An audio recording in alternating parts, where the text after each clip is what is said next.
Back in 2019, my co-founder and I faced the same problem. When we were shopping online, we couldn't really determine what size to buy. Ralph Lauren, for every size, has 6 different fits. We kept buying stuff and returning it. So we thought, let's solve this. History is littered with the corpses of companies that have tried to do virtual try-ons. That's how we ended up what we are today, dealing with the talent in India. It's 1 or 2% of them who actually can do what they say they can. Startups are a game of risk. In America, they'll pat you on the back and says, go do it. In India, it's like, are you crazy?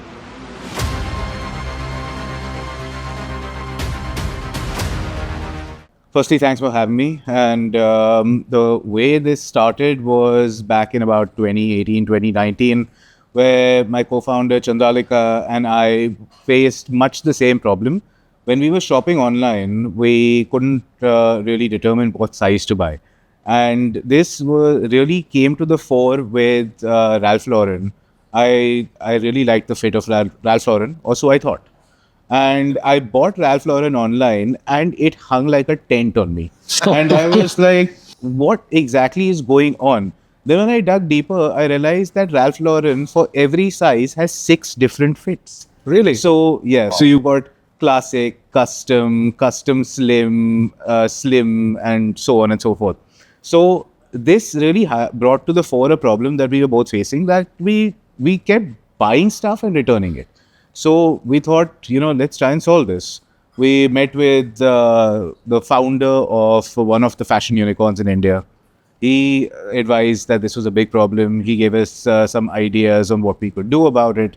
And we came up with this brilliant idea for that we would do virtual try-ons. Now, little did we know that that history is littered with the corpses of companies that have tried to do virtual try-ons.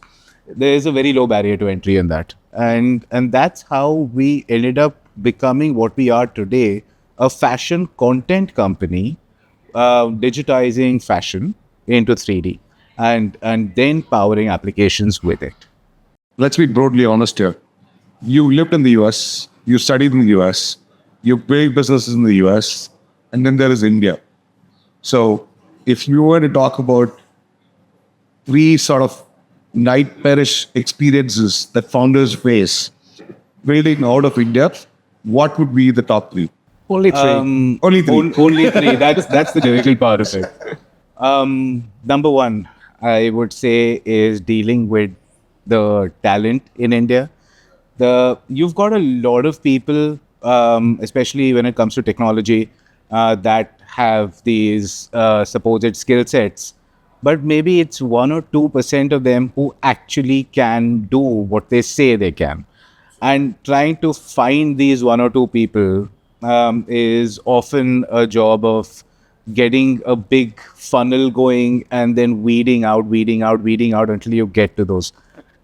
The second is just in terms of attitude, I think, and that is more of an Indian problem. It's both good and bad, right? In India, we have Jugaad. And Jugaad works well, I think, when you're trying to innovate and get something done quick. When you want to test out the market, you want to test out the waters. But it's not good for a product that you're building that is going to withstand the test of time. Because Jugaad is trying to hold a building up with a toothpick. At some point, it's going to collapse when you keep adding weight. And that's the other problem that I see, that Jugaad gets employed no matter what. And the third one, building in India, is, at least in the past, from what I've seen, is innovation doesn't get recognized and credited. India's had this mindset of take from the West and copy for India. And this has worked. It's gotten funded by investors. It's been recognized in the media. It gets blown up because when you do this, you've taken an innovation that's already existed somewhere else and just adapted it. But if you're trying to do something that is truly innovative or groundbreaking in India, it doesn't get the support. It doesn't get the the American version of this, which is, go do it. You can do this. We'll support you. In India, it's like, are you crazy? Has this been done before? If it's not been done before, who are you to do it? And why are you even doing? Yeah, why are you even doing it? How do you de-risk this? I was like, startups are a game of risk. That's why America does so well, really. Right? They take that risk. They make insane bets. Somebody comes and says, I want to build a rocket ship that will go at the speed of light so that I can reach XYZ star in so many days. And in America, they'll pat you on the back and says, go do it. Here's $1 or a few. In India, they'll be like, are you nuts? You know how much that costs? You know how much what the logistics are around it? You know what the government regulation is? You know this, you know that, etc. So ultimately, you're demotivated even before you essentially start. what you're trying to say is, as Indians, we tend to look at things from a very functional, frugal point of view first, rather than the big vision and whatever you're trying to aspire to do. Exactly, and that is one of my pet peeves with trying to build a business in India, especially if you're truly differentiated or innovative. No, all three very interesting points. I think we should discuss them a bit more. The first one you said, hiring people, getting the right talent. Now, do you also think retaining talent is a challenge in India once you've hired the right people? And how do you manage that? That would have been a fourth point, so I didn't include that. So I preempted you. Sorry. But yes, in India, the tendency is to jump jobs every 1 year or less. The way that we tend to look out at this is we look at what people have done in the past. If they're not freshers and we're not hiring for a fresher role, have they displayed a history of job hopping in very short spaces of time, 2 months, 3 months, and so on? So this is something that is a red flag for us. Now, there could be a genuine reason. We have a conversation with the person and understand, is it something genuine? Was there a medical emergency? Was there something with the family? Was there an unavoidable reason for them to do that? Or is it just that they can't commit or can't stick around with one and they're just looking for something new? Or is it a question of, just trying to get a higher salary or a pay raise?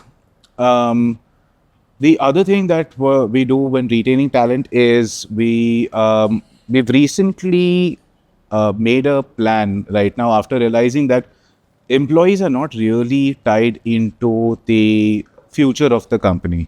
They're not looking for a stable place to grow. They are not always aligned with the vision of where the growth of the business is. So this is a plan that we've actually recently made, that we will just give everybody ESOPs, and there'll be a cliff on these and it'll vest over a certain point of time. So regardless of whether they deserve them or not, you can't oftentimes you can't realize on day one whether a person deserves those ESOPs or not, but it may be something that aligns their personal motivation to the growth story of the company. And apart from that, on employee retention, it's about happiness. I think it's not about ping pong tables and pizza. It's about the environment that you foster. It's the people they are working with day in and day out. Are they excited to meet those people? Do they share something in common? Do they share a whatever? It could be any different aspects of culture, right? It might be a shared love for media, a shared love for movies, a shared love for innovation, just the hunger to get things done. It's these things that bring people closer together and make them want to keep working together. And we try to also do this when we hire. There's the Myers-Briggs test, there's the Enneagram, and so on.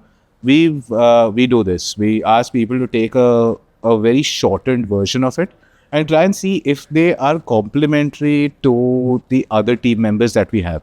It's not a hard and fast that they have to be, but it's definitely a plus if they are of a personality type that would get along with everyone else and increase the overall culture of the team.